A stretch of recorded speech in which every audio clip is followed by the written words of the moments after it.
Good morning, everybody. Good morning.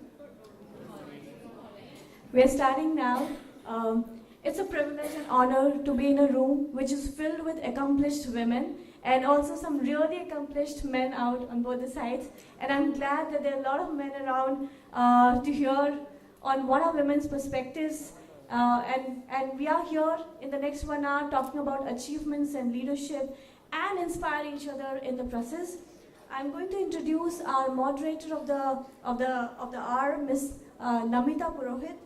Namita is a founder of Build Worthy, which is a training organization. She's also founder of Bhakti Women. She's an ex-Microsoft employee and a Gold Star Award winner, trained over 5,000 people on various streams, certified in personal coaching and advanced counseling, distinction holder in the study of Indian scriptures from Bhakti Vedanta College. She is a prominent speaker in most forums and is very passionate about speaking on women-related discussions. She's also spoken at forums like IIT Madras, Cricket Club of India, coached women in the US from Microsoft, Amazon, Starbucks, Boeing India, and several other organizations.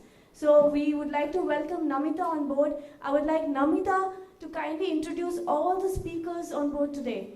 Thank you so much, and we look forward to an interesting and engaging 1 hour discussion. Thank you, Dipti, for the wonderful introduction. I'm very excited to be here with all of you, and nice to see so many people on either side of the room, and men included, for a Wonder Women session. I'm sure we're going to get a lot of insights from the great lineup we have here of women in leadership positions in diverse fields. And this is going to be a short session, and hopefully this is going to become into a bigger program next year, where we have many more sessions and more time allocated to hear from different women leaders and inspire different HR and leadership practices across organizations. So without further delay, I'll just let you know about how we're doing this. So we have various speakers at the round table here. We're going to introduce each one of them and then ask them a question, which is very, very pertinent to the times we are in right now, and it's very connected to the work they have been doing in their leadership roles and in their careers. And that's how we move. And then once we are through with hearing each and every one of these very esteemed and accomplished speakers, we would request people from the room also to share their views, to ask questions, make comments, and see how we can influence the world with the discussions we are having over here. So without further delay, let me introduce Shalini Vohra. Yes, Shalini Vohra, she's the Chief Human Resources and Organizational Learning with Infiniti Retail. And can we request that her mic is on, please? It is, thank you. So her question is, share with us 2 practical tips for women in retail so they can make learning of new skills a priority in spite of the tight deadlines that are led to festival seasons and work-life integration challenges. Shalini. Thank you.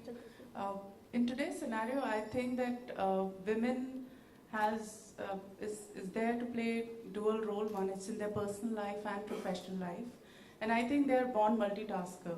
So in terms of 2 qualities or 2 tips, I think I may not be able to give or may not be the right person, because the way they handle their personal and professional life, they are doing multitasking and they prioritize their things. So coming into the work field, important is the environment which we give them in terms of looking at learning things so that they can move in their career, is from a point that they could look at their mentors. Giving an example, at Croma, we have a program for women wherein they are getting mentored to move to the next level. And I think that definitely helps them, because the support which they get from their family and from their colleagues at work front definitely helps them to move forward. And giving a balance to their life when they go through various stages in their personal life, through motherhood or when their kids are growing, it's the organization which has to support that. And of course, women are known for certain qualities, which means that the kind of trust they can have, the kind of process orientation they have if you go in any organization, they look for women to go into those roles, or maybe it's a customer service role. Women are the most preferred ones. So I think we all have to do a little bit of it as organizations and as management and as people in the leadership. We should focus on that, because if we are looking at women, women are more stronger. It's only that push we have to give them, yes, you can do it. And I think we all are sitting here today probably because of that resilient approach that we all are here today itself. So I think, will that be enough? Thank you so much. So thank you very much for sharing. So women are naturally multitaskers, and as we give them, one responsibility we have as organizations is to give them that environment by which they can grow proper mentorship. But it's also up to the women to focus on getting that mentorship and growing in their role, and not just getting swayed away with what's happening around them. So thank you very, very much. Next we have Natasha. Yes, hi, you made it, thank you. Thank you. So we have Natasha Tuli, she's the CEO of Soulflower. She's a resilient woman. There you can see my foot, right? Can you see that? Oh, another one. So Natasha has a very unique story. She's an architect by profession, but she's founded this Soulflower, which is a herbal body care products company. She's a marathon runner, and in the past she's had an accident where she was semi-paralyzed. Yeah, I had a brain hemorrhage. Oh yes, she had a brain hemorrhage. She was semi-paralyzed, and here she is. In spite of all of that, she's bounced back. She started this huge company, which is finding its place in everyone's homes.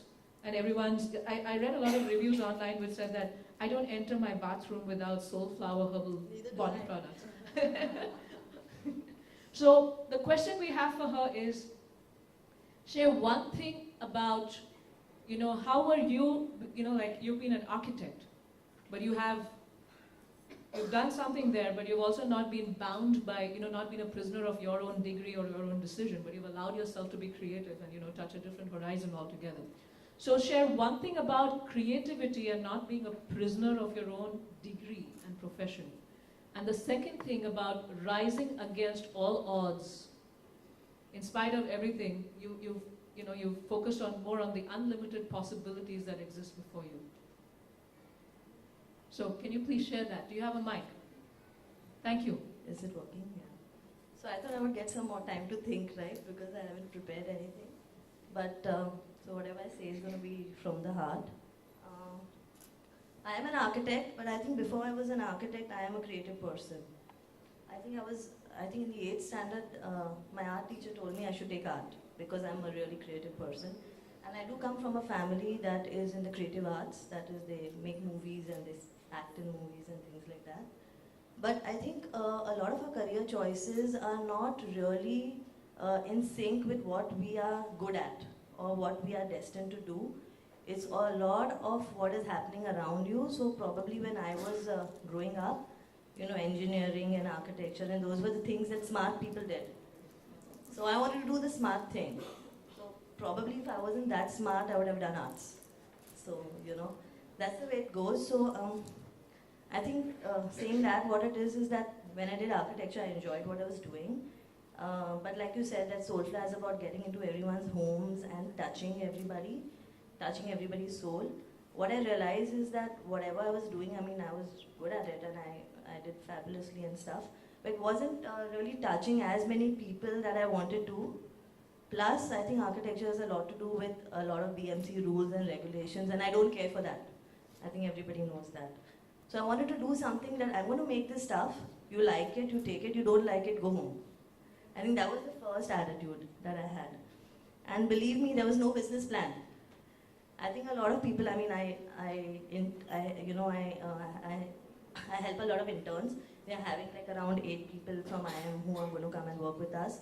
And this is what I tell them. I said, you're a prisoner of your MBA. So I am also an MBA. I did go to ISB and I've done my MBA from there, but that was after Soulflower. You see, so this is what I tell MBA people, they teach you to do jugaad. I don't want you to do jugaad. Can you just do what you want to do for the pure joy of doing it?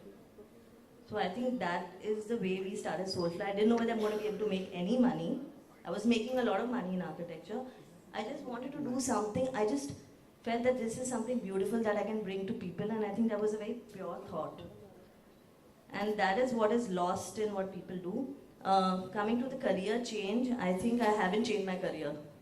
I was always a creative person, and I am still a creative person. I can design clothes, I can design bags, I can design buildings. I think the main thing that I'm good at is creativity. So this is what I tell everybody, you've got to understand and recognize what you're good at. If you're good at people skills, you could do anything in human resources, right? Because you know what you're good at. That is what people get confused when they do an MBA, I think.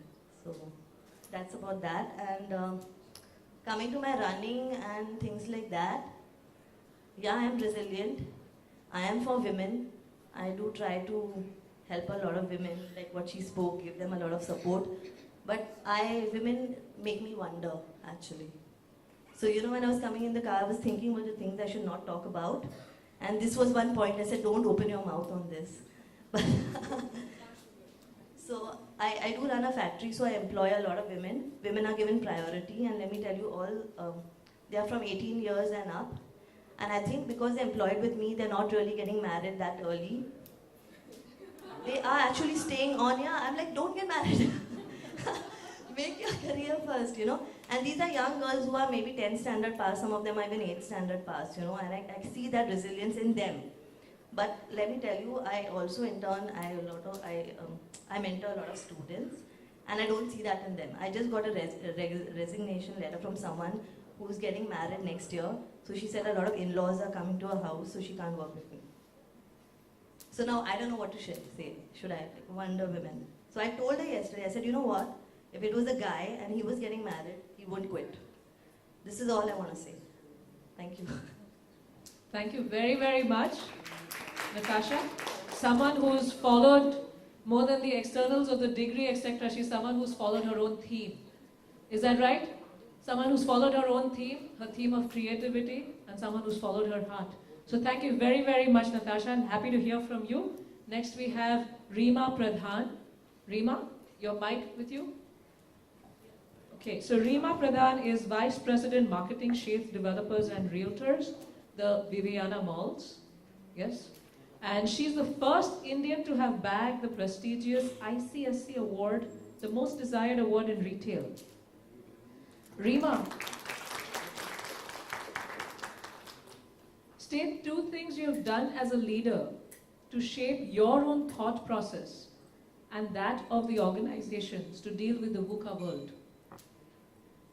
Good morning, everybody, and thanks a lot, Rai, to get us on an opportunity, a platform wherein we are all called as Wonder Women.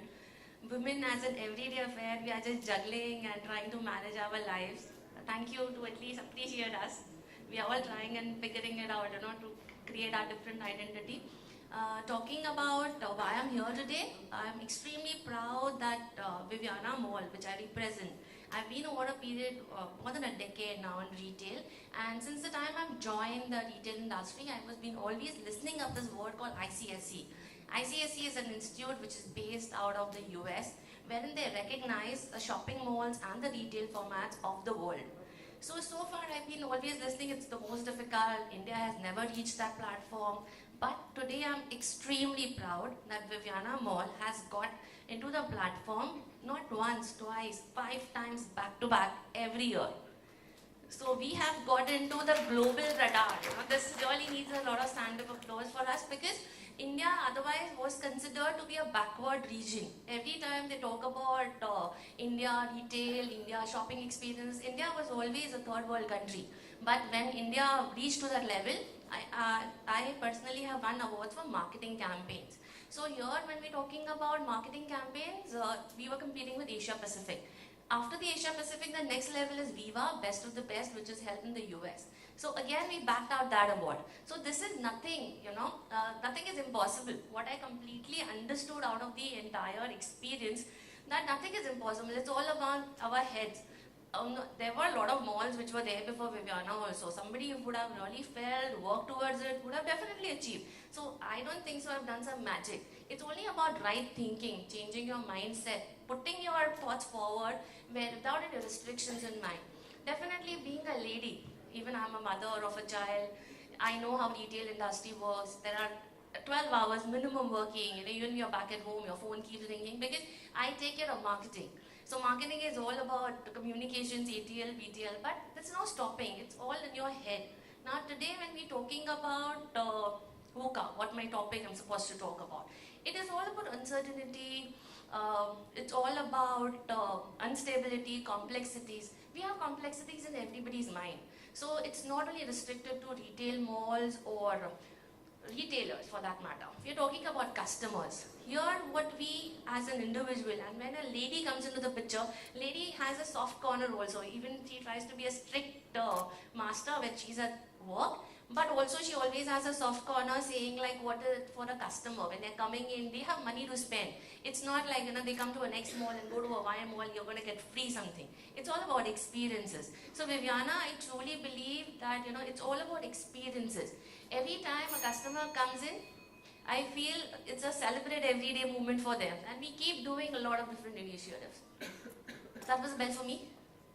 Okay, that was so long.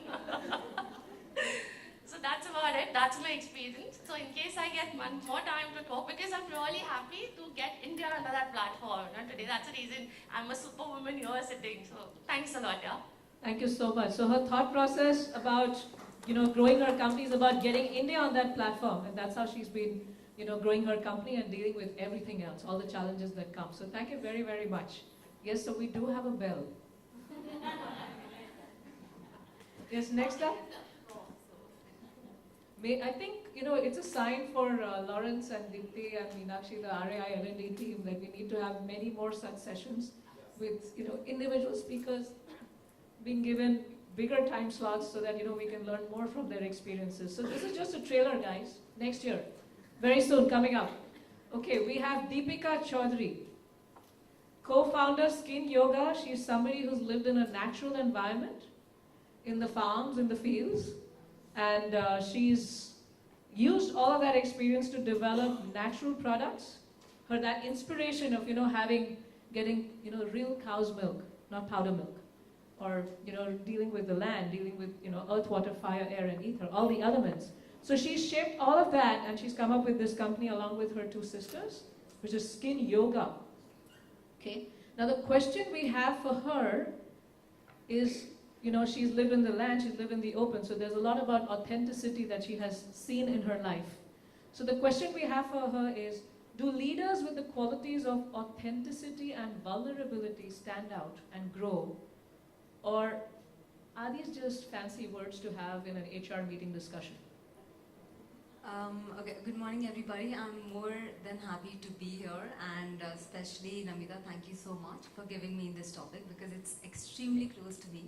And like you said, I grew up in a farmhouse, so away from all the commercial, I went to school obviously, but away from all the commercial aspects, we milked our own cows, grew our own vegetables, right? So it was extremely authentic. So that's where all my inspiration for Skin Yoga came into being. And just to correct you, we are not natural, we are 100% natural. Selling in 29 different countries, right? So to have that kind of accomplishment, you need to be 100% natural. So authenticity and vulnerability is the very core essence of our brand, Skin Yoga. And it not only helps us to connect with the customers, but also our staff members and our colleagues. So when I talk about authenticity, we are extremely transparent with our customers, right? So starting from the packaging to the labeling, we ask our customers especially to read the ingredients. Turn the product around, read the ingredients. If you can't pronounce it, don't apply it on your body. As simple as that. So this is, and when we do that, our customers gauge even more confidence in our brand. They know where we are coming from. I'll give you a small example. Like the other day, I got a call from a client who was looking for a skincare product, and we do not manufacture a skincare product for her need. So we directed her to another brand, saying that, sorry, we can easily recommend our products. Having said that, we directed her to another brand, saying that this is the brand that you should go for. This is the product for you. So we are as authentic as that. And when we do that, they're very surprised because usually brands don't do that, right? But here we just wanted to let them know that we're not here for the commercials. Our motive is way beyond that. And when it comes to vulnerability, I'll give you another example that I came across this morning. So Warren Buffett, he sent a memo to all his investors, all his CEOs, stating that, this is a deal that can get us into a lot of trouble and loss. But he decided to say that instead of keeping it to himself, because he did not want to stake that 37 years of goodwill. Instead, he could lose that in just 37 minutes. So that is a sign of a successful leader. And also vulnerability, generally people associate vulnerability with a sign of weakness. Not at all. It takes a lot of courage to be vulnerable. So that's about it. Perfect. Thank you. That's all I have to say. Thank you so much. Thank you. Thank you so, so much. Very unique experiences. Thank you very much. Next we have Bidisha Banerjee. And do you have a mic? Yes, you do. So Bidisha Banerjee is Chief Learning and Development with Future Lifestyle Fashion. And something very interesting and unique in her profile is that she's brought in storytelling, music, and art as a part of the L&D of her organization. Am I right? Yeah, and as well as theatre as well. Theatre as well. So the question for her is, now this is something that they've provided as a company, but how can individual leaders bring in storytelling, music, theatre, and art in their daily lives to help them grow in their leadership roles? Asking this because you enable learning using these tools. I think all of us do a little bit of storytelling, theatre in our daily lives naturally, and I think more so because we are women. But I think just to kind of state the fact about storytelling, because I think as Indians this comes very naturally to us, right? We've grown up listening to stories of grandparents, we keep telling stories, and I think keeping the context to what we're speaking today and what we were discussing earlier while we were talking offline, I think what women, as women, and I think we need to do more is share our stories more, right? Because I think each one of us have very unique stories. Like I know a lot of people sitting here have gone through their own challenges, own hardships, and we work in very diverse industry where you work with people who are privileged to go to MBA schools, from people who live in trawls and don't have a washroom to go to, right?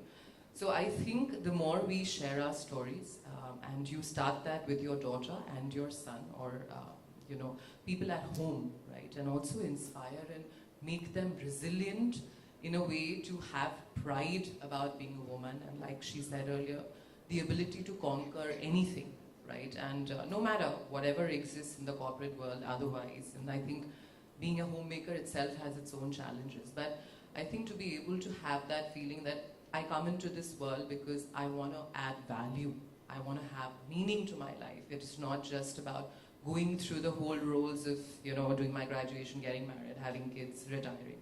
So how do you contribute? How do you give back to society? I think the storytelling, art, theatre, music is a part of life which comes naturally. But I think what we don't do enough is that we get carried away, especially in the corporate world, in transactional, operational things, right? You get chasing numbers. But I think in spite of that, take a breath, sit with your team and tell them your story and ask them their story. So I think inspiration goes a larger and a longer way than chasing targets, right? So I think that's the process which is very organic. And like I said, because we're Indians, theatre and drama comes naturally to us. So use that to your advantage. So what I mean to say is not in a negative way, but I say that I think women have this, like you said, we're vulnerable. We have a natural ability to be able to connect to people. We're able to emote well. So I think how do you train not only your women in the team, but also the male, the gentlemen in the team to kind of get that feminine side, reach that feminine side, show a little bit of vulnerability. Because honestly, I think guys have it tough. They have to constantly, under the pressure of being best at everything, whether it's a dad or whether it's an office. So I think creating that balance and sharing more stories, sharing how you've been vulnerable, where you've lost out, where you've been weak, and how you've overcome that. Because I think somewhere women still shy away from the fact to accept that, yes, I've failed, and this is how I've come through challenges. Like, I know when she was telling me about her brain hemorrhage, I went through a major heart surgery 2 years back, almost lost my life, was in the hospital for 3 months, right?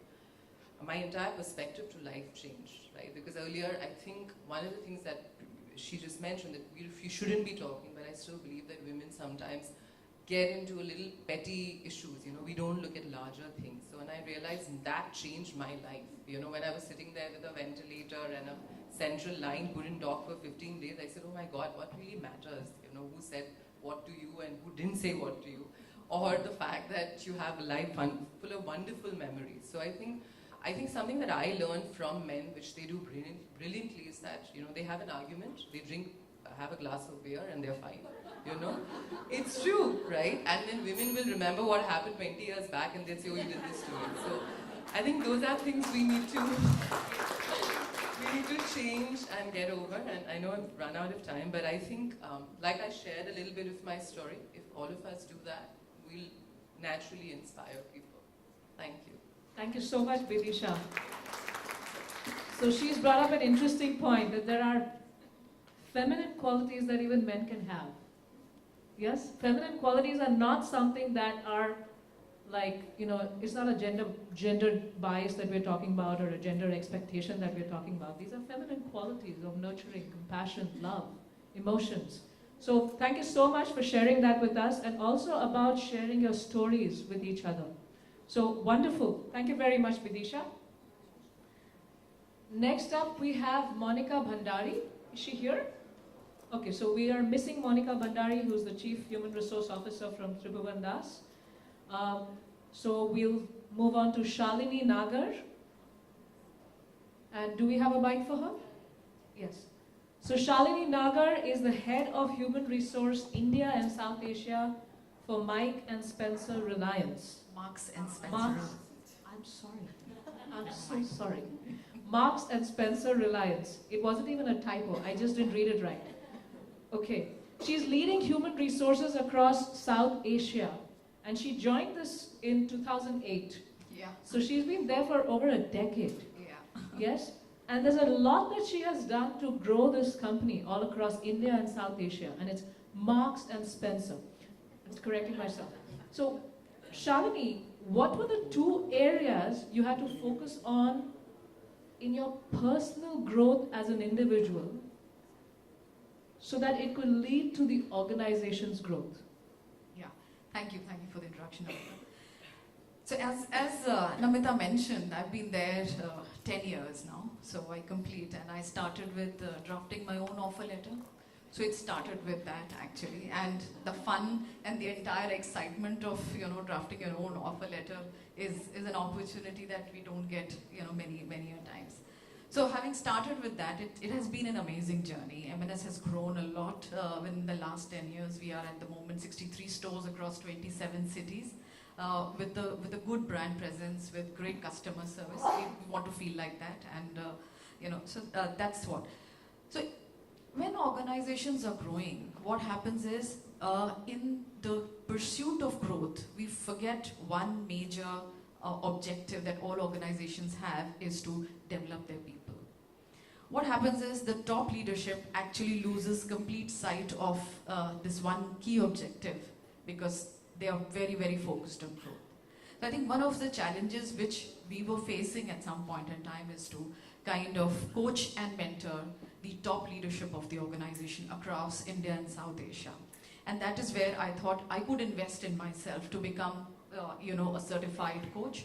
So I went through a Gallup certification, Gallup Strength certification some time back, which came in very, very handy to say how do we start to develop and coach the senior leaders and the top leaders to build more leaders within the organization, so that as we are growing, we never dried up our talent pipeline, which is the challenge we all face day in and out.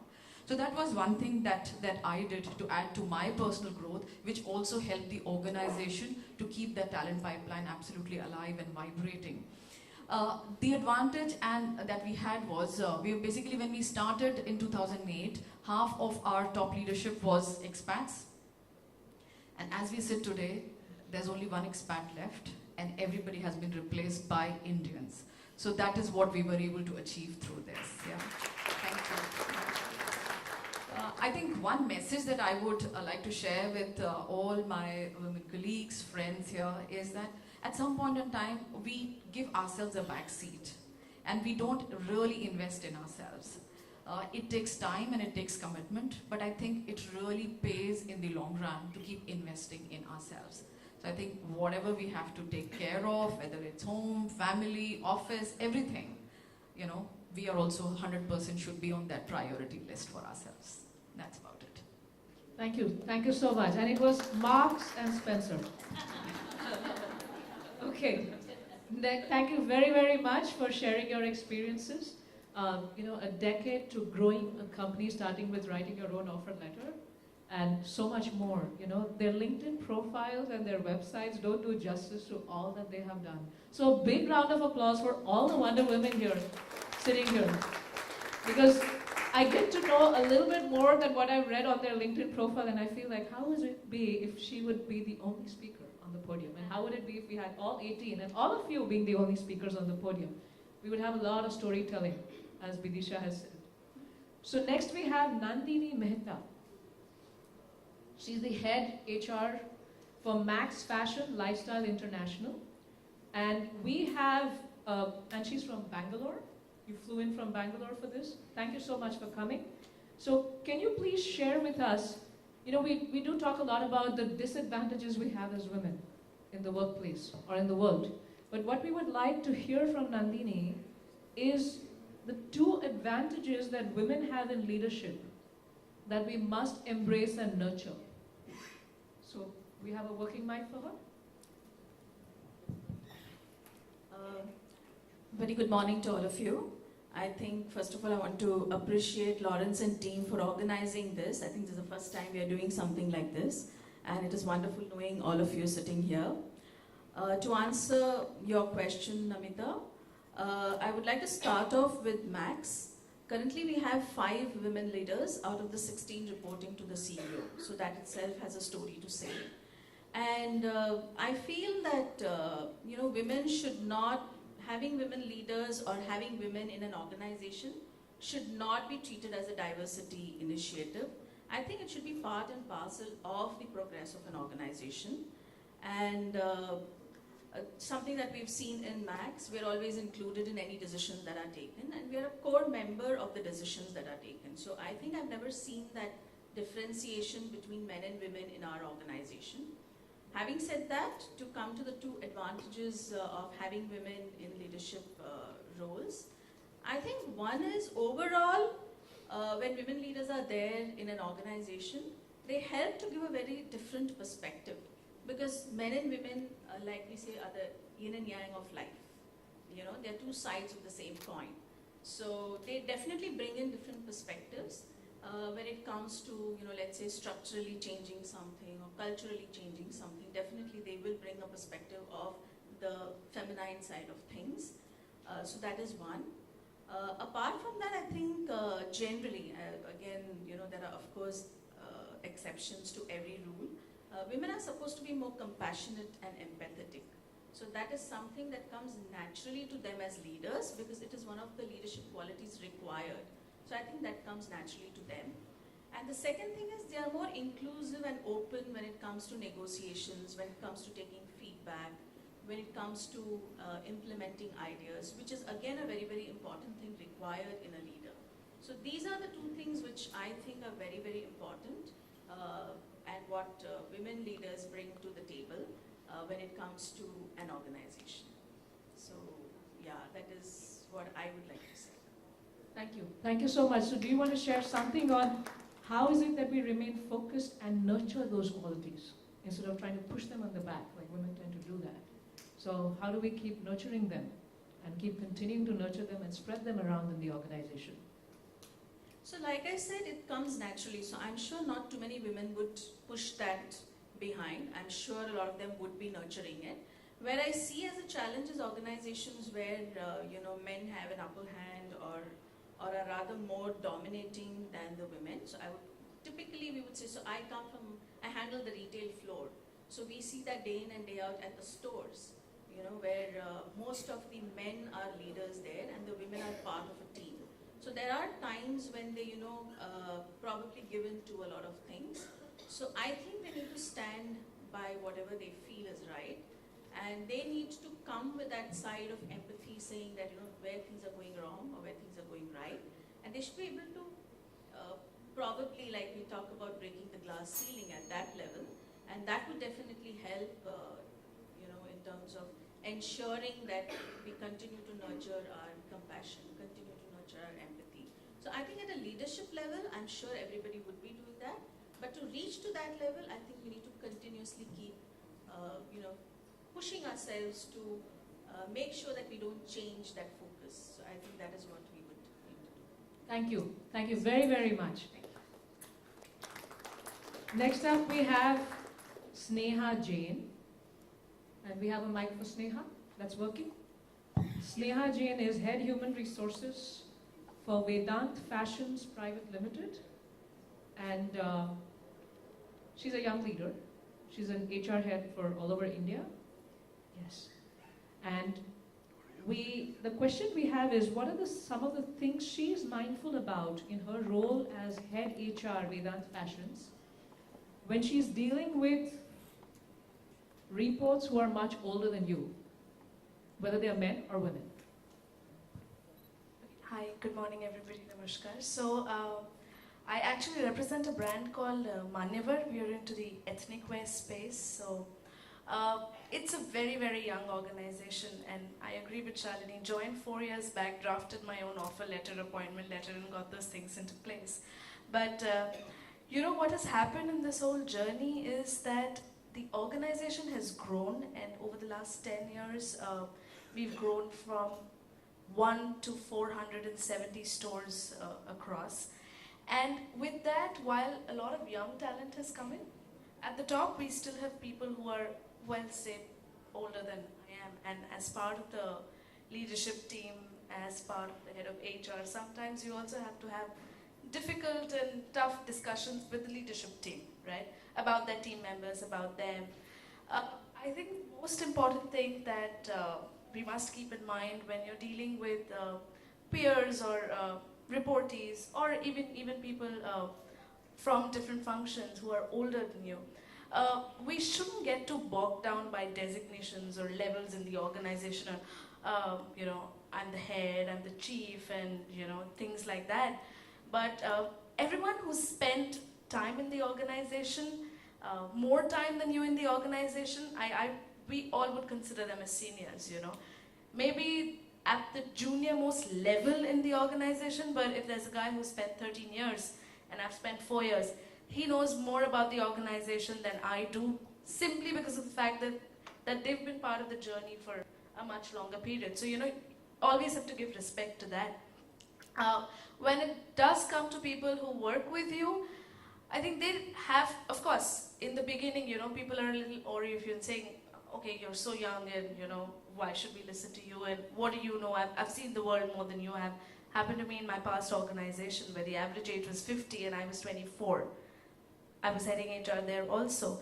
So, the only thing is that if you give them some suggestions and inputs around managing their team better, their people better, or their processes better, which actually help them, and they see merit in discussing problems with you because you will give them some solutions, they will actually keep coming back to you. And then you can slowly ease into the whole process of being the head of HR with them. So, just providing the right kind of solutions to people at times becomes very important. And as women, we have this natural capability of empathy, which is very high in women.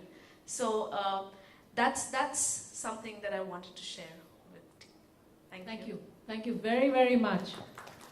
So we have Uma Talreja, Chief Digital Officer, Raymond Limited, next. We have the mic transfer easy. The question we have for you is, we've had Bidisha and Nandini, and then we also had her just talk about feminine qualities. Compassion, empathy, vulnerability, authenticity, all these great things. Yes? So the question for you is, how can we balance those feminine qualities and the expectations that people have from women of always being this mother and this, cozy sister, with when you need to do some tough decision making and you need to be tough with your team and tough with your employees. So how do you manage those perceptions? Is the question we have for you. Sure. I think my first reaction to that is that we tend to generalize styles by gender and behavior by gender. And I'll go back to, when I was very young working with Shopper Stop, and Miss Nagesh used to be my boss, and he asked me something and I said, at work I'm a manager. I'm not first a woman, I'm a manager. I'm here to do my work, and as part of my job, there are both behavioral as well as functional duties that I have to discharge, right? So that's the first thing that I would say, that we tend to generalize. I think all of us would have reported to multiple people. I can tell you my most empathetic bosses were men, not the women for sure, right? I think what we are also worried about in such a scenario is that when we take that tough decision or we are being aggressive, and that's our natural behavior, let's say, is that women tend to be called certain names, like we either called a bitch or khadus and whatever else that you're going to be called. The men don't care when they're called that, right? Because when they do that, they are doing what they're doing, and it's fine. You're finally working with that person for what he brings to the table, what he teaches you, etc., etc. And you're more very often willing to work with a very aggressive boss because of the kind of value he brings. So my point will be, that the first thing that one must do is that learn to stand for your own style. Right? So don't get swayed by what is a feminine style and what is a male style. What is your style? And position yourself for that. I think that's very important. So will people say I'm tough, or will people say I'm sensitive? I think most people say I'm passionate about what I do, and therefore I can do many things and my team can learn from me. So that's a position that you then carve out for yourself, because that's what you stand for and represent, right? So that's my first suggestion to people. And very often when I'm especially speaking with a lot of women, I think I fail to identify the women-men divide, because I try to think of myself rather than myself as a woman. I think that's the first thing. The second is, what is tough versus what is not so tough and what is sensitive. I think one needs to understand that. Very often we feel tough is a style, whereas no, tough is actually when you take a stand and you substantiate what you're going to say. How do you bring in the sensitivities? When you include people in that entire decision and you create buy-in. Is this a feminine trait? Well, no, it's the trait that any leader needs to acquire, right? And I think, a lot of us in our organizations must be going through all kinds of lateral thinking and all kinds of workshops, and all of us have these tests which say, are we left brain or right brain? I think you need to be whole brained, right, to be able to do a job well, and you'll have certain aspects which are more dominant. It's important to recognize your own individuality and then fill in the gaps that are required for you to actually lead a workforce, right, and try to adopt that. And that needs to be done by any leader today. All the new age leadership roles, if you see, they're all about managing people, managing workforces, managing processes. Coordination has become a very important term instead of a negative term today, because everything is going to be done by technology and have whatever else that is going to be done. So I think that's really what is important for you to acquire if you really want to be a leader in the future. Thank you. Very, very well said. Thank you very much. So we are individuals before anything else, and we have our individual styles, something we need to stick to, and we need to keep looking at our gaps as to how we can keep growing. So thank you very, very much. And we can pass the mic now to Nivedita Nanda, close by. So she's the head HR for Kaya Limited. She has a workforce which is over 80% women. And in the past, she has been with the Indian Air Force for about 6 years. That's in the 90s, yes? And so the question, and one of the things that she's mentioned in her profile is she likes to bring about stability under diversity, yes? So what are some of the key traits you have, that you think are important to bring about stability under diversity, considering the workforce you're dealing with in the past and even now, and stability under adversity, considering your Air Force background? Yeah, thank you so much. I think I had a very interesting, life. I have enjoyed my life. Started a very young officer, with Indian Air Force where I was flying. And today I'm so happy to see that Indian Air Force is taking fighter pilots, which came 6 months back. I'm sure you would have, all of you would have read the report. I was thinking, why not me? It took, 12, 13 years, the Indian government to think through that they can, women also can fly fighter jets. Okay, I used to fly choppers and, of course, many other aircrafts. What the Air Force taught me is that I taking from Uma, I really liked the statement saying that you are an officer first. There's nothing called woman, I left after the Kargil war, okay, in 99 December. Young girl joining where you don't have a toilet, let me tell you, because Indian Air Force never thought that women needs different toilets, okay, stayed in tents where you have to share maybe 2 beds, 1 man at the other side, and you can't sleep the whole night because you're scared, and next morning you have to fly. It's a flight safety hazard. The government never thought that, but what happens with this, you become very tough in your aspect. You look at life very differently, okay? You feel you can really do things what the men can do, or it never bothered you, okay? You are a woman who has been chosen by, out of so many thousands and lakhs of ladies, only 6 women been selected to, be in Indian Air Force. You become that Wonder Woman already, and you are an achiever. So you think you can really achieve everything. I think that came to me at a very young age, at exactly 20-year-old I was. So which gives you a thought that you're a very confident girl who can lead life the way you want to be. And lot of discipline it comes to you, but it teaches you, you're the only woman, and in a squadron where all men are there, and in a unit, 1,000 people watching you, how you walk, how do you talk, how do you style yourself. But I started maybe enjoying that. I said, yes, I'm the woman here, And of course, I got a lot of course, awards wherein from the Defense Ministry those days, where I've achieved few things in life. That gives you achievement, that gives you success, that makes you a very positive person. Of course, after that I realized, and you'll be surprised, in defense services, we don't have any human resources. It is the officer who manages human. Okay? So I realized and just imagine, an officer is really motivating a person to die. Give your life. What else you require, and you have it in you. So I realized, I think human resource is my forte. Let me just do, but you'll be surprised, nobody gave me a job because I didn't have an MBA. Okay? And they used to say, go to Power Nats, you go to Jet Airways, get a flying career, but not a human resource because you don't have MBA. So, okay, lucky me, I got through Bajaj and just did my MBA, my corporate life started. But always I worked in a men's world. I became head of HR for Reliance Energy, infrastructure where only 10% women, okay? I think my journey started how to handle diversity, and I realized there are 2-3 things where as an organization you need to help ladies and just tell them this is your job. There is nothing called woman or a man.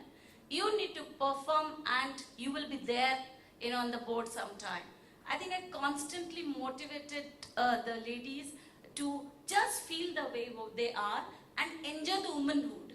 I think that's very important because God has given us, high EQ. We can manage any situation, let me tell you. Is it a stress? I'm telling you at home, your father will ask you, sorry, and mother will ask you, everybody, yeah, I can just keep on talking. So right now I'm an organization where 85% are women, and they come from various sector of, strata of society. 2 things I always tell them: believe in yourself, and let me tell you, my medalist business, the CEO again is a lady, okay? And I think you can achieve if you can have the confidence, never compete with anybody in life. This is you, and you need to conquer the world, and you have it in you, you'll be able to do really good. Just believe in that. And just balance your life. Be smarter than your mother-in-law. I think that's what. So, thank you so much. Thank you so much. Thank you. So, if you join her organization, she's going to inspire you to die for it. by being smarter than your mother-in-law. Thank you. So next we have Manisha Sanghani. And do we have a mic ready for her? Yes, right in front. Right in front. And Manisha Sanghani is the founder and owner of Aspen Watches and Just Retail. They have about 70 stores, 72 stores all across India. And we're very, very happy that she made it. And I can notice she's wearing 2 watches. Aspen Watches. Okay. And very, very successful lady. Her business faced, she's an entrepreneur, her business faced challenges when they had to form a subsidiary. And it was very, very challenging for them because they had to again start from scratch. So what are the 2 things you did to get your act together and build your own brand and have this chain growing all across India with 72 stores and watches? So please share. What are the 2 things you did to get your act together and rebuild your brand? First, I want to thank the Rai, and I'm also thanking Namita. You're doing a wonderful moderation. Since you brought up my 2 watches, I'm going to say this is the powerful side of a woman, and there's a feminine side of a woman, and that's the 2 watches that we have. Because the woman never leaves her ethnicity and the feminine side, so that's the jewelry, and this is, if you're, I can bonk you with it. So yes, we had a lot of challenges, and we built 18 brands, to success in this country, and then some of them wanted to set up a subsidiary, and so we are not a subsidiary. I decided to build my own company. At that stage, in the year 2006, Fossil Group said that we want to build a company and we'd like to take over everything. The only thing they offered us was they'd buy back all the stocks that I owned and they give placement to my team. I say that's the strength of a woman that came up. The first thing, and we were shocked because they were coming to visit us after 7 years in the country, and we thought, okay, we're doing well, we were excited, and that's the bombshell. That day, I sat with the 300 team that I had and said, you have a choice, this is the offer we have. And they turned around and said, we don't want to join any other organization. We are confident that together we can make something new. And that's the changing point. And that's what I say is the strength of a woman, because I think the storytelling that we had built over the years, and they had felt a connect and an empathy with me, and that's what gave us the strength to move on. That's when we realized that distribution is not something where you build value for your company or yourself, and we decided to go on our own. So we built a retail store, which is a multi-brand retail store with around 40 brands varying in different stores, and my own brand Aspen, which is the strength and resilience of a woman. There was no woman brand in India at that time, and what we did was I sat down. I could have gone legal and told the company, because we had the option to go legal, but with the Indian situation, that wasn't a very smart idea. We negotiated across the table. We told the brands, I need 3 years that you take the products away from different territories of the country and give me and my team a chance to stand up again. And also we need support, that over the years we built a relationship. I'd like to build my brand, and I'd like your brands in my retail store. So that support really helped us. And I think it's the woman within me that could handle the adversity better than maybe a man. Because we had a team in my board, the other people who said, no, let's just go legal. We met lawyers, and I think it was a very smart idea. We had a very peaceful transition, and we were all very happy without pulling our hair out. So due to this, we built 72 stores across all the countries, across 37 cities in India. We have a strong team that does it, and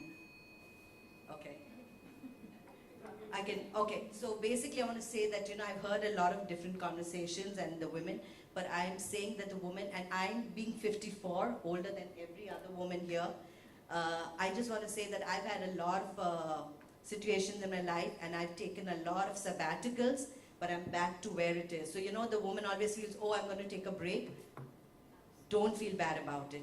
I've had a health issue now. I'm on an autoimmune lung disease, and I'm on steroids, but that hasn't stopped my business. We've been growing year on year, and we're one of the few profitable businesses in the country in retail. Thank you very much. Talking about resilience, she's, right now with a severe backache situation, but she went to her physiotherapist, got her heat pad, and she's here so that, because her words were very, very important for us, so that could be heard in this room. So thank you once more. Next up, we have Yukti Jangiani. Do we have a mic close by? Yes, and Yukti Jangiani is the founder of Kosha. So that is her family brand. So she is a chartered accountant, and then she decided to take it upon herself, and I believe that brand was run by your grandmom and your mom? Okay, so that brand of winter wear was taken care of by her grandmom and her mom, and then I believe they were in a place where they were trying to wrap up. But she took it upon herself to revive and reinvent her family's brand of winter wear. So if you're feeling cold, yes. So the question we have for her is, what were some of the perceptions and challenges around womanhood that you faced while you were working hard in reviving your family's brand? So my family has been in the business of ready-made garments since 1947. We had one dukaan, and with a loyal customer base built over years. So ever since I was in school, I knew I want to make one dukaan into many dukans. So my grandfather told me accounts is a strong foundation on which you build a business. That's what pushed me to do my CA course. I joined the business in 2010, and in the next 8 years, I have learned much more than what I learned in 8 years in college. During this time, retail in India also went through historical changes. E-commerce got an impetus. People started shopping online more than offline. Therefore, the need for the many dukans partially reduced. So one perception I would say is keep iterating on the go. You also have to be willing to accept that you will not know everything. So don't be shy to ask. Very often while building a business, we are faced with challenges that go beyond our educational background. For example, right now we are facing a cybercrime issue on our website. So keep learning, unlearning constantly. The other skill that I would talk about is persistence. I think that is one thing that the CA course taught me, because you never always clear in the first attempt. Persistence is also beautifully showcased in the movie Padman. Every time he fails, he tries again, and he keeps trying till he didn't get it right. Coming from a numbers background, marketing has been a challenge and continues to be. So I reach out to my sister, who is a communications expert. I would say have a sounding board. Somewhere in 2015, we started seeing this trend where travel, adventure, fitness were overlapping with each other. The Indian traveler did not want to wear a traditional sweater when he was going to New York to run the marathon. I was very keen to bring high-performance winter wear that was lightweight, yet kept you warm. And the Indian winter wear brands were not seeing this opportunity. That's what pushed me to revamp, reinvent our business and launch Kosha. It's been an uphill task, but I feel very happy when our clients have summited peaks in Kosha clothing. Another aspect that my mentor shared with me is have a very clear purpose and share that purpose with your team. Once they understand the purpose and share the vision, you have a very strong team to build the organization. So Shah Rukh Khan in one of his movies says that अगर किसी चीज़ को दिल से चाहो तो पूरी कायनात तुमसे मिलाने की कोशिश में लग जाती है. This brings me to yet another skill that you have to reach out to the kainat or the universe to make your dreams come true. In this case, reach out to networks like Retailers Association of India, share your challenges. They have resources to help you. And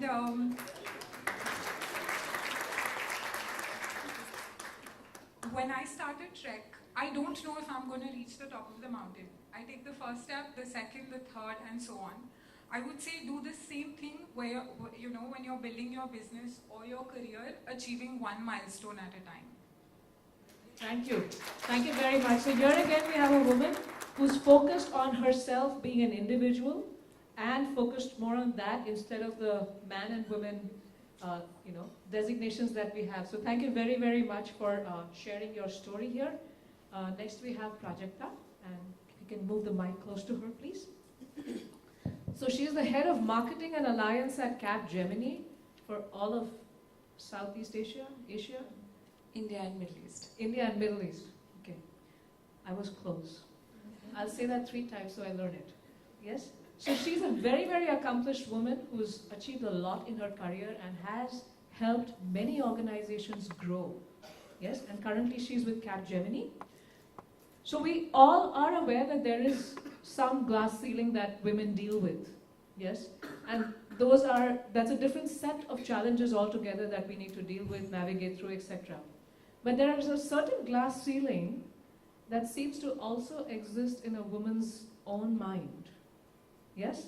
So what would you say to inspire people to move from limited expectations of themselves to the unlimited possibilities that exist before us?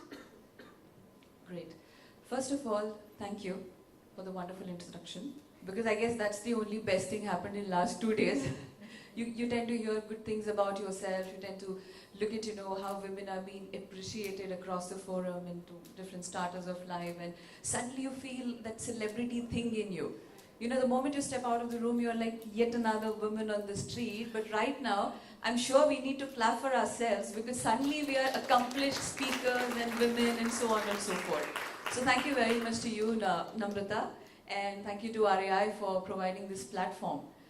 Well, by now I'm sure we're making all the men feel redundant in this room and the world. Don't worry, I'm here for you, okay? All that I'm trying to say is this term, glass ceiling, is very famous these days because, there are seasons. You have different words, different phrases making the rounds, and these days, the phrase of the season is glass ceiling. So, let me tell you, I do not differentiate men and women here, and I completely agree with Uma and Vedita. Here, you're representing yourself as an individual. So, glass ceiling is valid for all those who do not have talent, intent, and resilience, irrespective you're a man or a woman. Let me tell you, all the organizations that I worked with, I was equally supported by men and women, but the kind of grooming that I had from my male colleagues was, unmatchable. They would always try to tell you the other side of the story and probably break that glass ceiling that you have in your head. How many of us really, really aspire to be the CEO of a company? Very seldom. All right? We have a beautiful mix at the table wherein few of us have really taken that bold step of stepping out of the corporate world and starting something on their own. But people like me who have always been in the IT industry and probably the minority at the table, because, I come from a very boring world wherein, we talk systems, servers, cloud, digital, which you can't see. You have to imagine. It's about experience. It's about telling your client what they're going to see on their screen, on their mobiles. So imagine the kind of challenge that we have.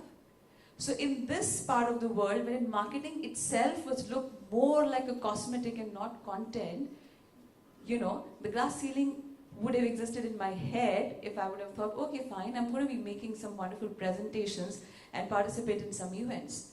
But thanks to the thinking and the changing and the grooming that comes to you from your colleagues, from your own belief in yourself, you don't think yourself as a marketing head.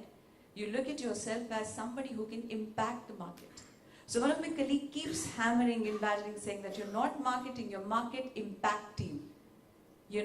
So what I want to tell all the women and men here, you need to believe in yourself, whatever it takes. The clarity of thought that you carry with yourself, which tells you, what is it that you can really do and what is it that you want to do, right? There is a thin line of differentiation between both. And finally, being women, whatever it takes, the moment you're out of the room, you're a mom, you're a sister, you're a daughter-in-law, winning over probably your mother-in-law, etc. So what happens there is, your career planning has to fall in line with your life planning. Otherwise, all will fall flat on its face. Thank you so much. Thank you for sharing.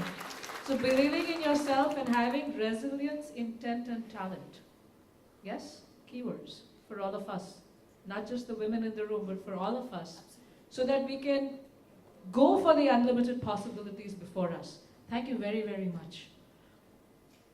Next up, we have a very special woman, Jagrati Pandit. And we do have a mic close to you. She is the founder of a company which is DJ Appliance Private Limited. And she also deals with porcelain kitchens across India. She provides that. Something that is her brainchild, her baby, she's come up with. And she comes from a very traditional background and also a very simple background. And here our question is that there's one thing she mentioned in her profile was she does a lot of negotiations. Yes, we all do that. I believe negotiating with the mother-in-law is tips from her. But there's a lot of negotiating that we do across different roles. And that's what she talked to me about today.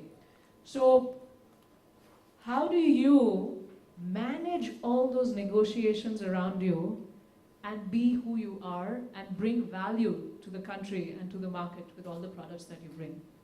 So something we would like you to share with us. Thank you, dear. And good morning to all. It's a big pleasure to be here in this forum. When it comes to negotiations, I think we start negotiating the moment we are born on this planet. Our child teaches us how to negotiate better. As a woman, I have gone across working earlier in a company, then being a CFO, and then now taking up this challenge, working with my husband. What I have seen is when it comes to negotiations, on the other table, the guys always see that you are a soft person, you are a woman, so they can get away with things. Or when it comes to your employees, your subordinates, and you need to get some tasks done, they always think that, isko to buddhu bana lenge. So what happens is, if you are done with your homework, well, you know exactly these are the goals, these are the things, and you forget the way all of them have said that you have to be a goal-oriented person sitting on that chair, thinking about where you want to achieve. These are the things which needs to be straightened with the people, then you get exactly what you want them to do. They don't have to underestimate you, thinking that you are a soft person, you are a woman, and they can get away with it. At times, you have to be firm and assertive, but that doesn't mean that you have to be harsh with people. Give them the clarity and get the things done. And this is what I have been doing throughout and getting things on board. The new brand, the Porcelanosa thing, is a Spanish kitchen. As we have been retailers on home appliances, thinking about diversification was one thing. And rather than going for any Italian or a German thing, we thought about diversifying, thinking about a new country itself, getting and thinking about what new, the best which you can give. And once you are sure what you want to give to the market, the best of the products, the best of the services, you're sure you're going to reach. Maybe the initial stages, the way she also said, it's very difficult. When you have to start afresh on your own, things are never easy. You have to be firm, you have to be focused, and you can get through that. This is what I've done. Thank you very much. Thank you. Thank you very, very much. So I'm hearing a lot of themes here. Resilience, intent, talent, authenticity, being clear about what you want to do. And whether we have entrepreneurs talking or we have people in the corporate world, these are some of the common themes that are there that are important for you to be success and make that impact in the world. Do we agree? So we have our last Wonder Woman, of course last only on this table. There are many Wonder Women all across the world. And we have Suruchi Wag, and she's the founder and chief product owner with Jombe. How many of you are taking services from Jombe? Because when I looked up her profile, it looked like every company in this world was her client. So I was very, very inspired and impressed with what she's doing. Her company works with diverse businesses in developing talent. And since she's been working with so many different companies and HR heads, helping them build talent in her through her company, the question we had for her is, what would she want those leaders in those companies to focus upon when they think about talent development in their own organization, what is it that she's seeing a common theme that's missing that she would want them to focus on to develop talent? Thank you, Namita, and thank you, RAI, for having all of us here. Thank you for the opportunity. I'm going to break this down in a couple of points, maybe 2 or 3. And this is basis our experience of running more than 250 assessment centers and development centers with diverse businesses in the last 1 year. Like Shalini mentioned, investing in people. There were times a few years back where businesses and corporates would invest in people because they wanted to grow, because they wanted the business to grow. So obviously they wanted to invest in their people so that they get better skills, better competencies, and they would then grow the business. Times have changed now. Talent development is a talent retention agenda. People want to work in an organization because they feel that the organization is going to invest in them and develop them and put efforts in looking into them and not just growing their business. So talent development is now becoming all the more important. Like there is a human capital index where countries are rated basis how much countries are investing in their people. There is a people capital index. How much do your people believe that you are investing in them, to develop them, to move them to the next level. So it is a huge retention agenda today. And what we have seen is 3 parts. One is somehow talent development initiatives end up becoming an activity, unfortunately, because like all of us mentioned, right, the moment we step out of a workshop which is focused on development, we step out of a conference, we go back and we are trying to firefight a customer issue, we are trying to chase the deadline, we are trying to sort people issues. All this makes the development agenda go on the back burner.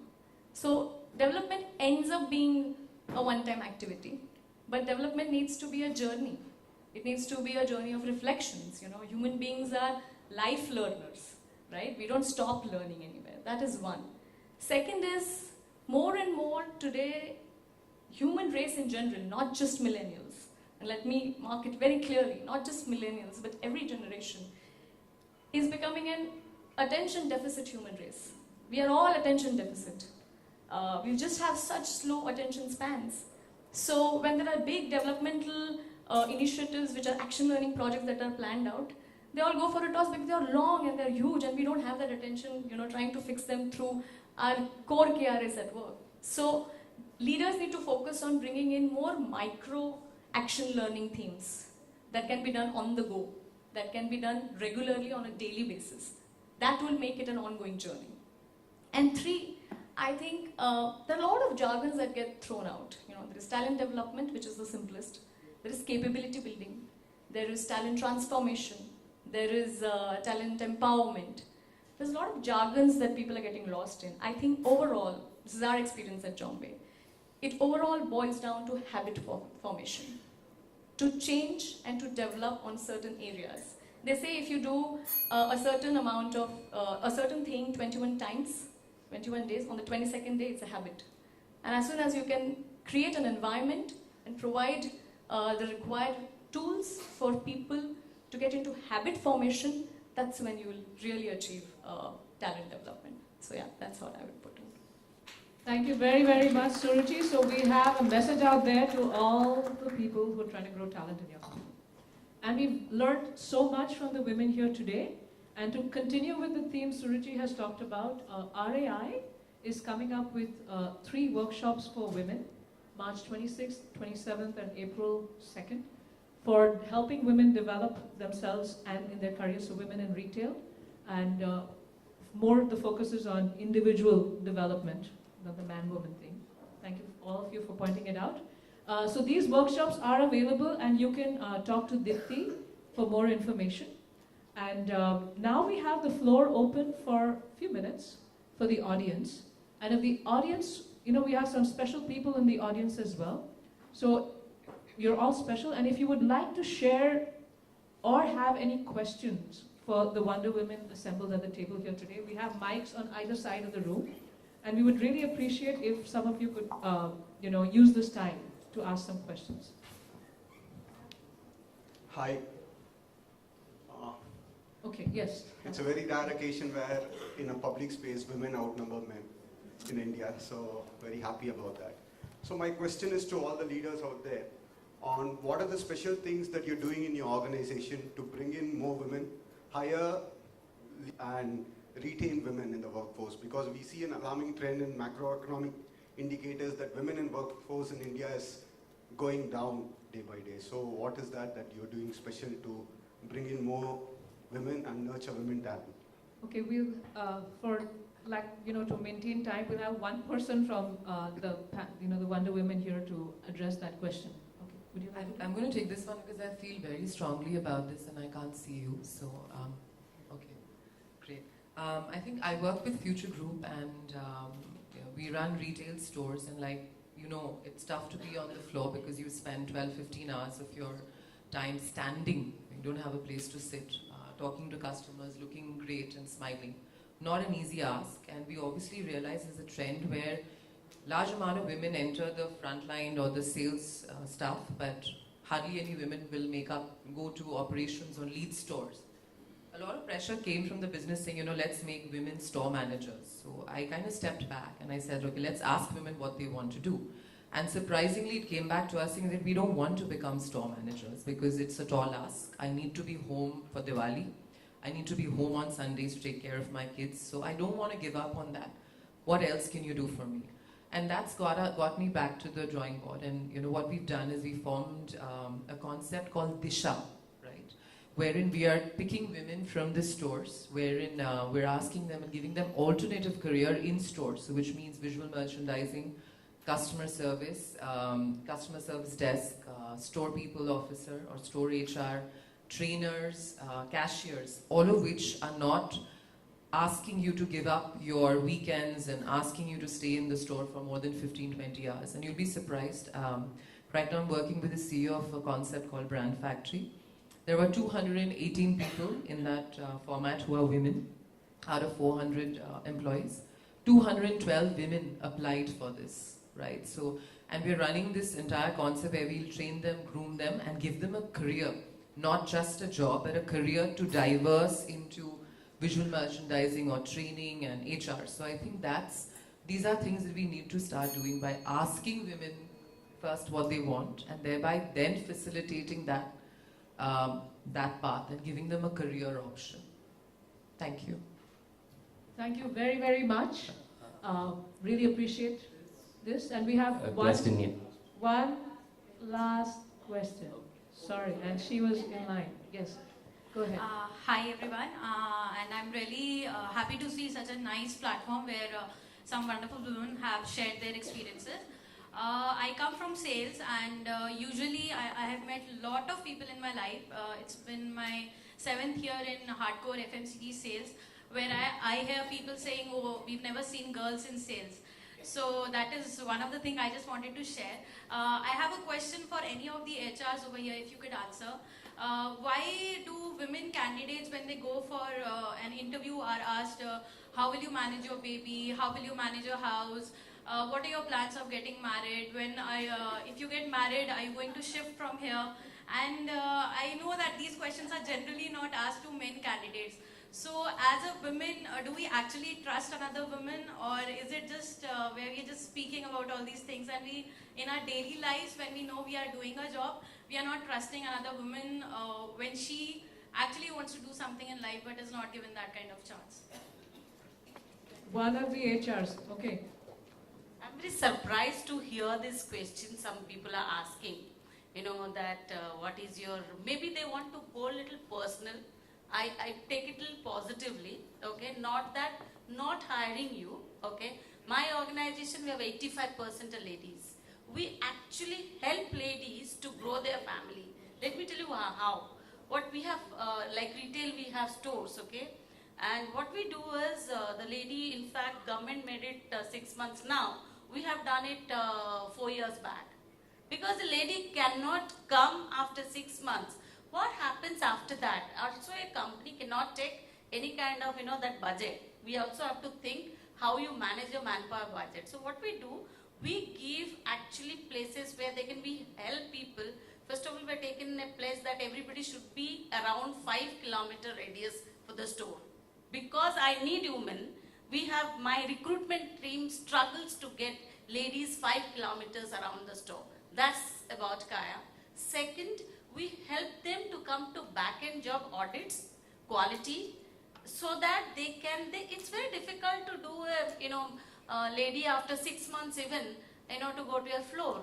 So I'll take it, why people ask is, it's a very positive thing. They want to see how they can accommodate you. Of course, believe me, I never ask this question. I always feel ladies are the best, achiever, they can do anything. But maybe take it positively. Don't take it negatively, why people are asking you. Maybe they're planning it for you where you can fit in. Okay? Thanks. I think Prajakta wants to share something. Also? Hi. If I may just add to what she said is, rather than looking at it that, they're pointing those questions to you, probably I'm going back to my response to my question that, your career planning has to fall in line with your life planning. So even if they don't ask you, finally, there is going to be a time in your life that you're going to get married, your priorities are going to change, there is going to be a time when you enter the family way, and then is the moment whether you can be with the baby or you can be with your business. So, like she said, please take it positively. It's just helping you to plan your career wisely so that you can prioritize right things at the right moment, and then soon you can be part of this panel. Okay, the last person adding to this answer. So I'm going to go a little flip on this. I started a company 7 years back, and I have never hired somebody just because she's a woman, because merit, I think, surpasses anything. We still have 45% women in my organization, and I am sometimes that kind of a person who wants to understand, if you are a woman sitting in front of me, what are your plans? Because as women, I think, let's just admit that businesses sometimes face this challenge of discontinuity, right? And uncertainty. And there could be various reasons to it. But at the end of the day, a mother is the primary nurturer of a child. And not that I have 2 children, by the way. But it is just to get a perspective of how much are you willing to give to your career as well as your home. And that's what they are trying to gauge, because there are enough women I know who for some or the other reason take a break and never come back. I think it's very, very unfair to the hiring manager and the company. They're putting in so much trust. They're now giving you 6 months of maternity leave and people don't come back. So I think they're just trying to test how much you're committed to the job and to your work, because it all goes hand in hand. So just look at it that way. Yeah? Thank you. Thank you. Thank you so much. Yes, sir. Surabhi, you're very lucky to get more than a life partner for you. I think that makes a difference also. Absolutely. Actually, my question was, basically, it always seems that women are more emotional than men. That's a general feeling. And that also reflects in their job most times. I mean, but for a few who make it up the ladder. So how do we actually kind of counter that? How do we help support women? Because I think they go through a lot more emotions than men because of right from birth to everything they go through in their lives. So how do you manage that? I mean, that's my journey. The way you said that she is lucky to have Mohit, I think most of the successful women also have such Mohit behind them. That's the reason they become successful. It's sometimes your seniors who have guided in your life, or your spiritual leaders, or your faith, which helps a woman to stay balanced and emotional. The emotional balance is always more in a woman because she always is a person, a thing, a soul created by God who has faith and love put together. With that, she gets a strength to balance everything which comes around her. That's the reason she can reach there. Just one point on that. What happens in a country like ours? I mean, culturally, women has always been, looked at as a housemaker or a homemaker or a housewife. And, the fact that it's just opening up, maybe the next generation could be even better.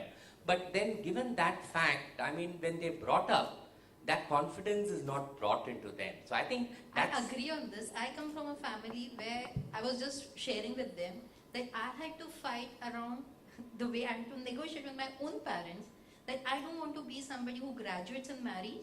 I want to take up something else and go ahead.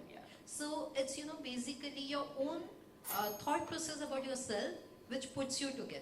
Nothing else can help you except for your own faith within yourself. I think that's why we need more pilots like you to fly high. Thank you very much. We have a very short and quick comment here. I actually just wanted to share my story that I have a 20-month-old right now, okay? And I'm actually still on prolonged maternity leave. And it is the organization that allows me. So, you know, it's what kind of organization you build. Once I went back from my maternity, and that time it was 3 months, I went back and I told my MD after a month or so, I said, look, it's becoming difficult. My child's my priority. I think I'll come back to you after 2-3 years if you still want me. And he said, you're not going anywhere. What's wrong with you? Something's come up. Manage your way around it. Come when you have to. Don't come if you don't have to. And trust me, now today, I work 2 days a week in the office, and the rest of the days I'm at home with my child. Every night when he goes to bed at 10:30, for the next 1.5 hours, I'm sitting and finishing all the office work which is piled up throughout the day.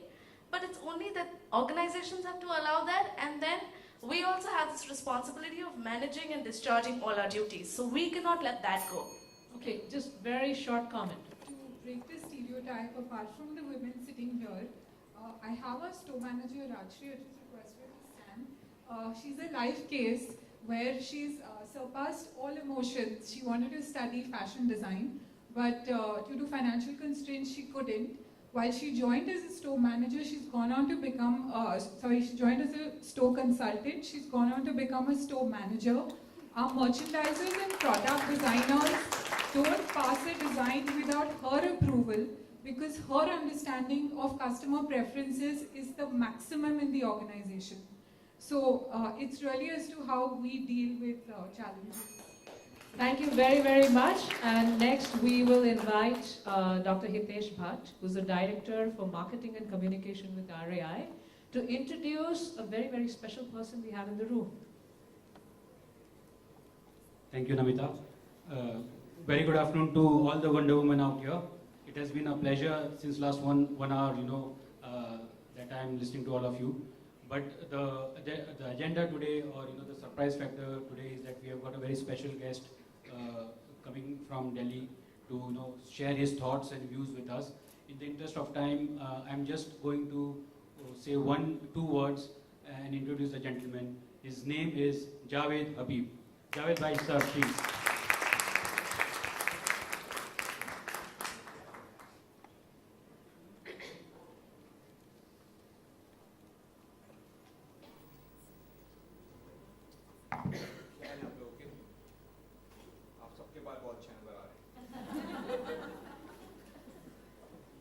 I'm in a very, very different profession, जिसको हम लोग नाई का काम भी कहते हैं. Not a very respected profession. I'm the third generation. My dada, of course, my dad and me, we all have been cutting hair. But I realize this has to be converted into a profession. And how it has to be converted into a profession? Through education. I think once you have education, you become a hair doctor. I passed out from my hairdressing school in London in almost like 25 years back. And I work in McDonald's. And I think there I learned I can become hair McDonald. Simple as that. Provided I invest into people, I invest into system. Before me, this profession was only किसी Bollywood के बाल काटता है, that's a hairdresser. या किसी politician के बाल काटता है, that's a hairdresser. I said, no, let's become a star ourselves. And I invested into people. When I hired my first, a very, very high-profile management team in my office, you know what my dad said? "Tu pagal hai. Itna paisa de raha hai, and you can make more money in a salon."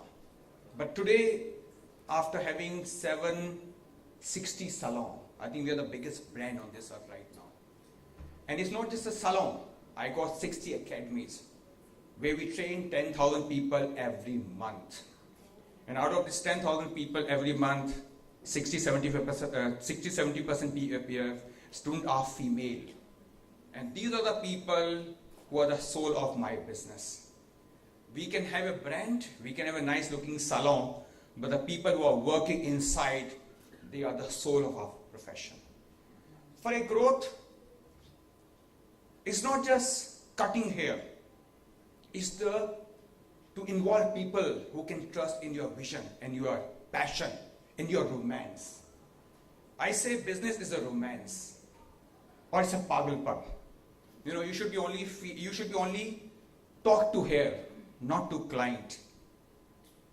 मैं हमेशा बोलता हूँ अपने बारे में, जैसे लोग हाथ देख के भविष्यवाणी करते हैं ना, मैं बाल देख के कर सकता हूँ.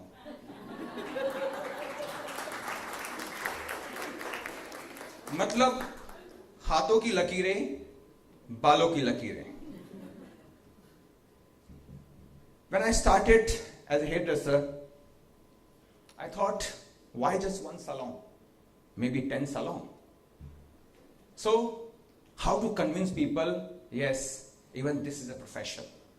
I started doing seminar. I started doing workshop. And when I saw people are coming for my seminar, you know what my mindset? Yahan dhanda hai. And I talk to those people, become my part. And how you become my part? You only invest into a salon. I will run. I will come there once in a week to cut. And that will look after the rental. I think people were really bothered about rental. Rent kaun dega yaar? Then when my number has come around 30, 40, I said, nahi yaar, this is not working. I can't go and work in salon. I start converting into a semi-franchise. It means no franchise fees. Build a salon, just give me a royalty. Once the number has become maybe around 100, I say, no, not even semi-franchise now, let's convert into a franchise. And today my number is now around, is going to touch 800 in a few months' time. I'm saying even franchising is outdated. I'm thinking for a new system. It's called conversion. And you know what's conversion? Uberism in a salon industry. Something very new, something very unique. In India, we got around 15 lakh salon. And who doesn't want Javed Habib board there? But they can't afford my franchise fees. So what I'm saying it, you become my part, I give you a free education. But one condition, I'm going to buy a complete retailing from you. So you need towel from me. You want comb from me. You want dry from me. See, this is something very new, something very unique. Or I can bet on this. दुनिया के अंदर जितनी salon हैं, I should own at least 50% of it. Because this is something very, very unique. Very, very unique. सब लोगों ने सामान बेचा है. किसी ने सर्विस नहीं बेची. Which is the toughest job. सब लोगों ने products बेचे हैं. किसी ने education नहीं बेची. This is the toughest job. So I'm not even talking of cosmetic. I'm talking skill. और जब तक skill है ना, कोई भूखा मरने वाला नहीं है. और फीमेल के लिए ये स्किलिंग चाहिए. Even after having so many salons, I still cut hair. People are surprised. And you know what I said? That's my R&D. Client को क्या चाहिए? ये मेरा business की policy बन जाती है. So that client is teaching me how to handle a business, and how to make plan for a future business. And I understand, and I have a trust in that. My conversion will change the industry. मतलब दुनिया का हर 10वां आदमी hairdresser बनने वाला है दुनिया का. और एक ऐसा धंधा है, एक ऐसा प्रोफेशन है, जब तक बाल, कोई भूखा नहीं मरेगा. एक ऐसा प्रोफेशन जहां कभी कंप्यूटर बाल नहीं काट पाएगा. Isn't it? शैम्पू हो ना हो, बाल होने वाले. I know people always ask me, चलो ठीक है, बाल तो ठीक करते ना. What's the remedy for a good hair? And my answer is very simple: shampoo every day. Now when I say shampoo every day, people have so many stupid questions to ask me. इसमें तो chemical है. And my answer is, toothpaste में chemical नहीं होता क्या? कभी किसी का दांत टूटा? So business is a common sense, nothing beyond that. और आप सोचो एज ए क्लाइंट बनके, आप सोचो एज ए स्टेक पार्टनर बनके, आप सोचो एज ए इन्वेस्टर बनके. I think you can do wonders. So let's make Javed Habib the Indian brand, one of the biggest brand on this earth, बाल काटने के लिए. Thanks a lot. God bless.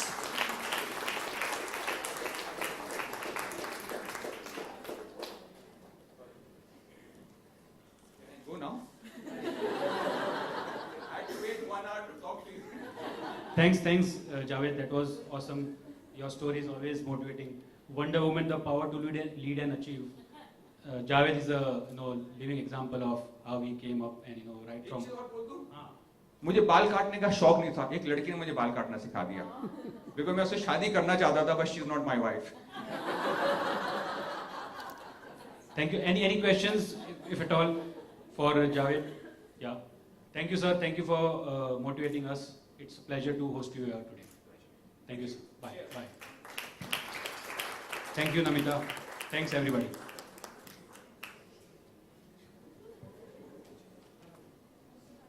Thank you, sir. Thank you, sir.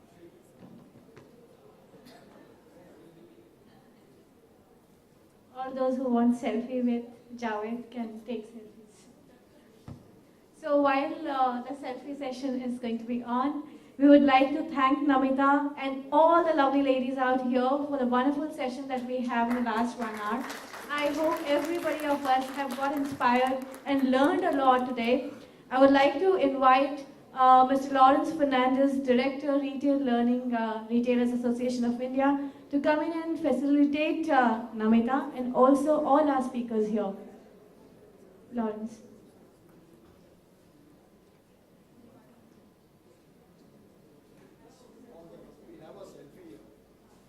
We also have a selfie booth here.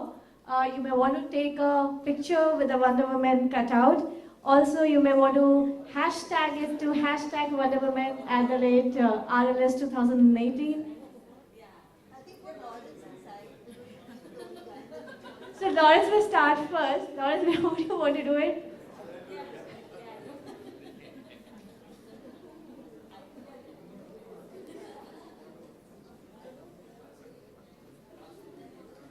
Can we have Shalini Vohra? Shalini, could you please come? Thank you so much, Shalini, for coming in.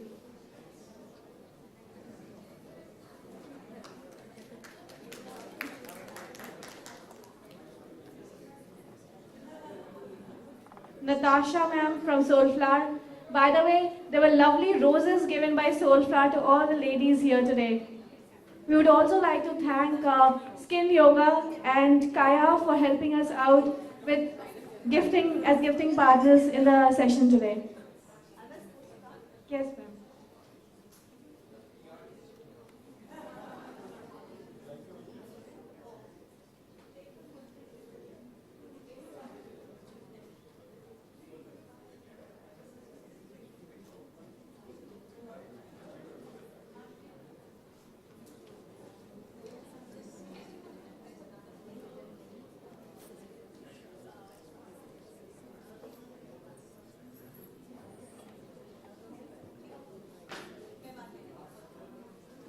Can we have Reema ma'am here? Reema Pradhan, Viviana Mall. Deepika had to excuse herself because she had a meeting.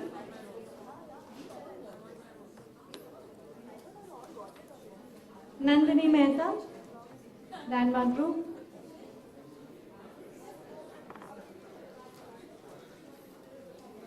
Can we continue clapping? Can we start clapping, please?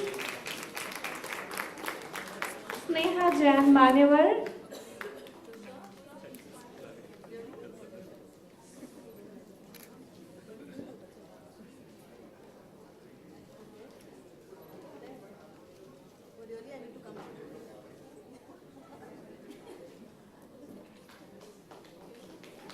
Shwetal Basu.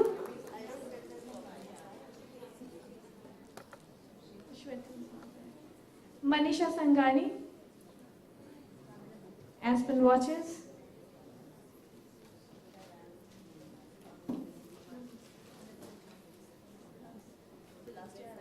Manisha is really unwell. She took her physio session and came for the session. A huge round of applause for Manisha.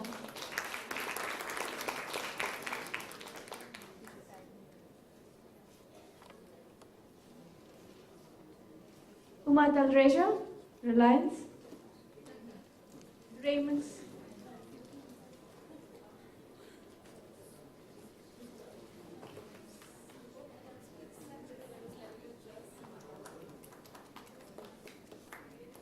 Yukti Jangiani, Kosha.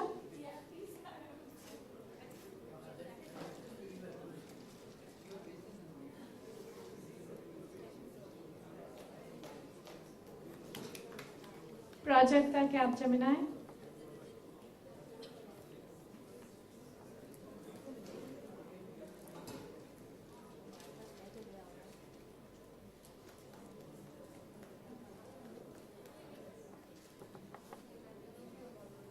Jagruti from DJ Appliances.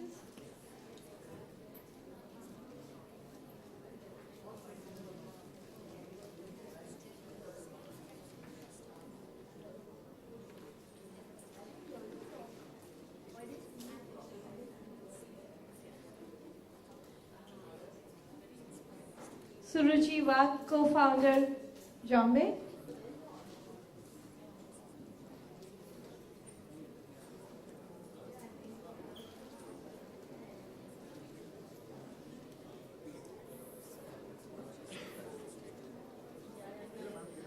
And with a huge round of applause, can we all welcome Namita Prohit, our moderator.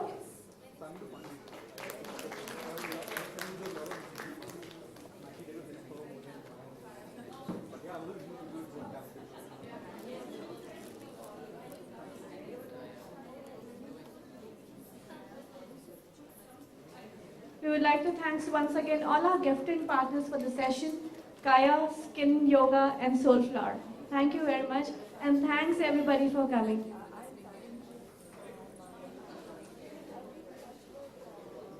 Shalini Nagar from Marks and Spencers. I'm so sorry, Shalini. Your name got missed out.